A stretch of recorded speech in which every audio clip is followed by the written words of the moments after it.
Good morning, students. So we were doing our lesson number 4 in emergency situation. उसका जो last part है long answer type questions we will cover today. So the first question is, what precautions would you take during an earthquake?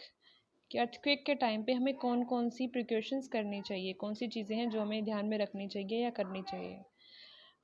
Answer is first point, if you are indoors stay there, कि अगर आप घर में हैं तो वहीं पर रहें.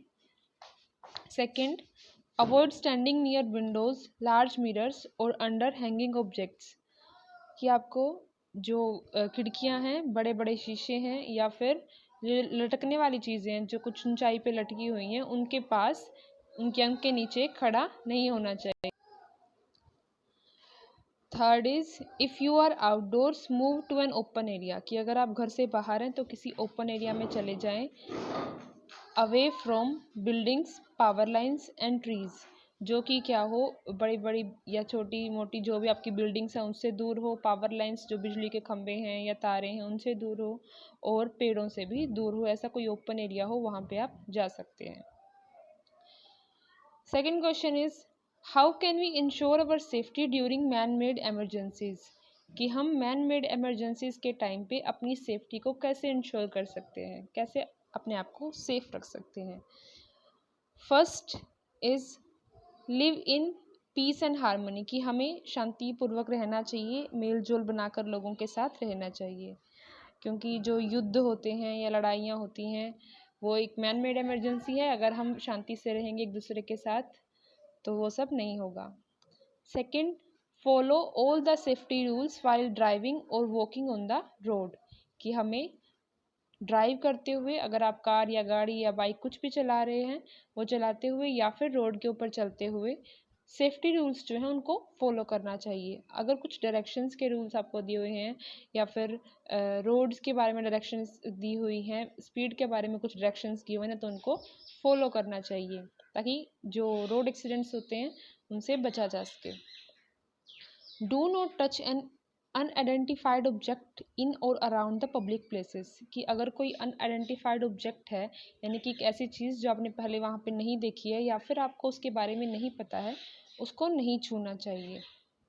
स्पेशली पब्लिक प्लेसेस में या फिर उसके आसपास की जगह पर, जैसे बस, ट्रेन, रेलवे स्टेशन, ये सब जगह पर अगर आपके पास अगर आपके सामने कोई अनजानी चीज़ रखी हुई है उसको नहीं छूना चाहिए. कई बार क्या होता है, कुछ ब्लास्ट वगैरह होते हैं, कुछ लोग चीज़ों को छोड़ के चले जाते हैं, अगर आप उनको छू के यहाँ से देखते हो यहाँ वहाँ से तो ब्लास्ट हो सकता है. ठीक है. So these are some safety measures. Third question is, how do the government and NGO help the people living in affected area, कि जो गवर्नमेंट है, हमारी जो सरकार है और जो NGOs हैं वो कैसे हेल्प करते हैं अफेक्टेड एरियाज़ में.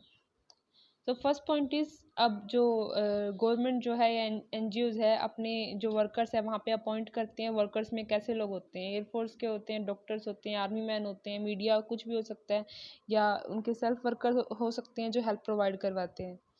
तो first one is doctors work from mobile clinic, जो डॉक्टर्स जो है यहाँ वहाँ घूम के लोगों की हेल्प करते हैं, छोटे छोटे से क्लिनिक चलाते हैं, यहाँ वहाँ जाके लोगों की हेल्प करते हैं जिनको हेल्प की ज़रूरत होती है.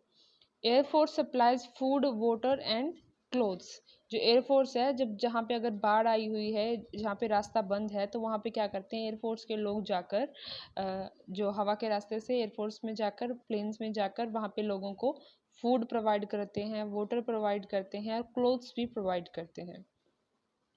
The army rescues people and clear roads, अब जो आर्मी के लोग हैं वो भी हेल्प करते हैं. वो क्या करते हैं, लोगों को अगर कोई कहीं पर फंसा हुआ है उसको बचाते हैं, जाके लेकर आते हैं, वहाँ पे हेल्प प्रोवाइड करवाते हैं और रोड्स को क्लियर करते हैं. जब रास्ते बंद हो गए हैं उनको क्लियर करते हैं, ठीक करते हैं, ताकि जो अफेक्टेड पीपल्स है वहाँ तक जो हेल्प है वो पहुँचाई जा सके किसी व्हीकल या किसी और चीज़ के द्वारा. Fourth point is, the news media ensure adequate coverage of the disaster so that it become easy to help in the affected area. जो न्यूज़ मीडिया है जैसे कि टीवी है, रेडियो है, न्यूज़पेपर है, ये चीज़ें हैं, ये सब क्या करते हैं, सारा का सारा जो भी डिज़ास्टर है, जो भी आपकी नेचुरल कामिटीज़ है या मैन मेड इमरजेंसीज़ हैं, कुछ भी हैं, तो वहाँ पे क्या करते हैं, सब चीज़ों को कवर करते हैं कि ये चीज़ों को कैसे इफ़ेक्ट कर रहे हैं, कहाँ कहाँ लोग फंसे हुए हैं, सो दैट उससे क्या हो जाता है, लोगों को पता चल जाता है, हेल्प करने वालों को, कि कहाँ कहाँ किस चीज़ की ज़रूरत है और कैसे कहाँ पर चीज़ें हो रही हैं, to help in the affected area. और अफेक्टेड एरिया में हम ईजिली हेल्प वहाँ पर जो ज़रूरत है जहाँ पर वहाँ पे पहुँचा सकते हैं चीज़ों को। Now the fourth question is what are the consequences of natural calamities, कि नेचुरल कामिटीज़ के क्या क्या कॉन्सिक्वेंसेज होते हैं, क्या क्या नुकसान होते हैं। ठीक है, तो first is thousand of people and animals are killed, कि हज़ारों की संख्या में लोग और जो जानवर हैं वो मारे जाते हैं। Second is large scale destruction and damage to crops, houses, roads, dams etcetera, कि बहुत ही बड़े अमाउंट पे, बड़े ही लार्ज स्केल पे बहुत ही ज़्यादा मात्रा में डिस्ट्रक्शन होता है, विध्वंस होता है, हानि होती है, नुकसान होता है, एंड डैमेज होता है, हमारी क्रॉप्स जो हैं, फसलें मर जाती हैं, हाउसेस, घर टूट जाते हैं, रोड्स टूट जाते हैं, डैम्स जो होते हैं, बांध वगैरह जो नदी के ऊपर होते हैं, पुल होते हैं, सब कुछ चीज़ें क्या हो जाती हैं, टूट फूट जाती हैं। Epidemics like plague, malaria, Korea etcetera often break out after a natural disaster, कि एपिडेमिक्स जो महामारी होती है, बड़ी बड़ी बीमारियां होती हैं, जैसे कि प्लेग है, मलेरिया है, कोरिया है, ये सब क्या होती हैं, हमेशा जब कोई ना कोई नेचुरल डिज़ास्टर आता है उसके बाद ही फैलती हैं। अब कई इलाकों में क्या होता है, बाढ़ आ जाती है जैसे कि, तो बाढ़ के पानी से कई चीज़ें गल सड़ जाती हैं, या बहुत सारे ऐसे बैक्टीरियाज पैदा हो जाते हैं, मच्छर या कुछ भी चीज़ें पैदा हो जाती हैं, उससे क्या होता है, चीज़ों को साफ़ सफाई का या फिर उन चीज़ों को, बैक्टीरियाज को मरने का नहीं मिलता, वो ज़्यादा इवोल्व हो जाते हैं और लोगों में बीमारियां फैल जाती हैं और महामारी फैल जाती है, कई बार इतना फैल जाती है कि उसको कंट्रोल करना बहुत मुश्किल हो जाता है। Okay, so these are the 4 questions you will write and learn, and in case of any doubt you are free to ask me. Thank you so much. Have a good day.